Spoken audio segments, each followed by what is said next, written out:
Saudara-saudari terkasih, apakah saudara sudah memulai hari ini dengan penuh sukacita dan punya niat untuk berbuat baik meskipun kecil? Semoga Tuhan memberkati niat baik saudara. Saya hari ini ingin mengajak kita semua merenungkan, merasakan dan mengalami bahwa kita ini sudah cukup. Terutama cukup dengan kasih karunia Allah. Seperti yang disampaikan Tuhan kepada Rasul Paulus. Cukuplah kasih karuniaku bagimu. Apa yang disampaikan Tuhan kepada Rasul Paulus juga disampaikan kepada kita. Maka mari kita berusaha untuk mencukupkan diri. Atau merasakan, mengalami kecukupan kasih karunia Allah itu. Sehingga kita tidak perlu mencari apa-apa lagi. Sungguh-sungguh, literally, apa-apa lagi. Kita sudah cukup. Tidak ada yang bisa menambah apapun ke dalam kelimpahan yang sudah kita terima dari Tuhan. Supaya kemudian kita diam dalam kecukupan, dalam kebahagiaan. Kalau ada yang kurang, itu kita lepaskan. Maka dengan merasa cukup dan berkelimpahan, jalan yang kita tempuh justru dengan melepaskan. Letting go, apapun itu. Kemudian bukan mencari. Menginginkan. Kalau kita terus mencari, melakukan ini, melakukan itu, pergi ke sana, pergi ke situ, kita kekurangan terus. Please. Untuk saat ini, paling tidak kita merasakannya sekali bahwa kita tidak membutuhkan apa-apa. Cukup dengan kasih karunia Allah. Kalau ada keinginan ini dan itu, lepaskan. Kalau ada harapan ini itu, lepaskan. Dan katakan cukup, saya saat ini mau tinggal dalam kelimpahan kasih karunia Tuhan. Dan benar, sebetulnya memang kita tidak membutuhkan apa-apa. Sudah cukup, lebih dari cukup. Kita lihat dari sejarah saja. Kita lahir tidak modal apa-apa. Tidak memakai apa-apa. Tidak bisa apa-apa. Dan kita bisa hidup karena kasih karunia Allah. Kemudian hidup juga dikasih orang tua. Dididik, dipelihara, dibesarkan. Semuanya diberikan. Masih kurang apa? Tanpa modal, dicintai, diberi pendidikan, didampingi, terus-menerus ditemani. Masih kurang apa lagi? Tuhan menyelenggarakan hidup dari awal sampai akhir. Tidak ada yang baru di dunia ini. Justru dengan merasa cukup dan berkelimpahan, kita kemudian bisa bersyukur terus-menerus. Dan tinggal mengasihi, berbagi, berbuat baik. Justru dengan merasa cukup, pikiran kita menjadi lebih jernih. Tidak diganggu oleh banyak pikiran dan keinginan dan kekhawatiran.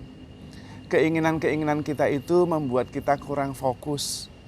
Fokus pada kelimpahan kasih Allah yang sudah ada, selalu ada, dan berlimpah-limpah untuk kita. Kita seperti mati, seperti seekor ayam mati di lumbung padi. Karena kita tinggal di lumbung, tetapi tidak melihat ada begitu padi di sekitar kita yang berlimpah-limpah, malah keluar lumbung cari di tempat yang tidak ada. Cukup dengan kasih karunia Allah. Kalau dengan kasih karunia Allah tidak cukup, maka tidak akan cukup dengan apapun juga. Justru sekarang ini, jalannya bukan mencari, mendapat, tetapi melepas. Yang tidak perlu, yang membuat kita gelisah, yang membuat kita tidak bisa tidur, yang membuat kita khawatir, lepaskan saja. Juga pikiran-pikiran yang membuat kita merasa kekurangan, pikiran yang membuat kita perlu mencari sesuatu, lepaskan. Semuanya sudah ada, sudah diberikan. Tinggal mensyukuri dan menikmati. Saya tanya, kita kurang apa? Nggak ada. Anda sebutkan, Anda bisa melepaskan dan Anda cukup. Apapun itu. Pekerjaan, Anda bisa melepaskan dan Anda tetap hidup. Apapun itu makanan, Anda bisa melepaskan dan tetap bisa hidup. Makananku bukan hanya dari roti saja, tetapi dari setiap firman Tuhan. Memang kita membutuhkan makanan, tempat tinggal dan sebagainya. Tapi kita sudah diberikan itu sejak lama toh. Tidak pernah kurang. Anda pernah tidak makan 3 hari? Nggak mungkin. Nggak mungkin. Yang penting justru merasa cukup. Dan jangan gelisah. Percaya kepada Tuhan. Kalau burung pipit yang harganya hanya tidak begitu berarti dipelihara oleh Tuhan, dikasih makan. Kalau burung-burung yang tidak menanam dan tidak menabur dipelihara oleh Allah, masakan Anda dan saya yang begitu dikasihi tidak dipelihara oleh Tuhan? Dan toh sudah dipelihara dari zaman kapan-kapan sampai sekarang. Tinggal bersyukur dan berbuat baik. Kalau kita berbuat baik tidak bisa makan dan tidak bisa hidup, yang salah bukan kita, yang salah Tuhan. Tetapi pasti orang jahat aja bisa hidup kok, apalagi orang baik. Maka yang paling penting adalah berbuat baik.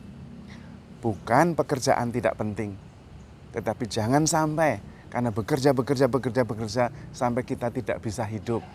Itu maksud saya. Bekerja karena kekurangan. Itu maksud saya. Bahkan kalau semuanya diserahkan kepada Tuhan, Tuhan tetap memelihara kita. Apakah berarti kemudian kita tidak perlu bekerja? Nah, itu kesimpulan yang keliru. Bukan begitu maksud saya. Apakah kalau begitu kita tidak perlu makanan? Itu juga kesimpulan yang keliru. Pikiran kita itu terlalu sempit. Maka sebetulnya kita perlu mengalami sendiri dan mencoba. Bukan hanya mengerti dengan pikiran yang di antara 2 telinga ini saja. Tetapi mengalami sendiri betapa berlimpah-limpah hidup kita. Kasih Tuhan, penyelenggaraannya, cintanya. Dan dengan kasih Tuhan, dengan penyelenggaraan yang bijaksana, yang sudah terbukti selama ini, untuk apa lagi kita masih takut, khawatir dengan banyak hal? Saya hanya ingin mengajak, paling tidak kita mengalami sendiri, bahwa kita itu cukup, berkelimpahan, supaya jangan khawatir akan apapun juga. Cukuplah dengan kasih karunia Tuhan. Dan kemudian bersyukur dan berbuat baik. Pasti kita akan hidup. Hidup dalam kedamaian, hidup di dalam iman, hidup di dalam kasih. Karena kita percayakan kasih Allah. Nanti tinggal 3 hal, iman, harapan, dan kasih. Dan yang terbesar di antaranya adalah kasih. Maka saudara-saudari terkasih, handle yourself with care. Cukuplah dengan kasih karunia Allah. Because you are loved. Tuhan memberkati.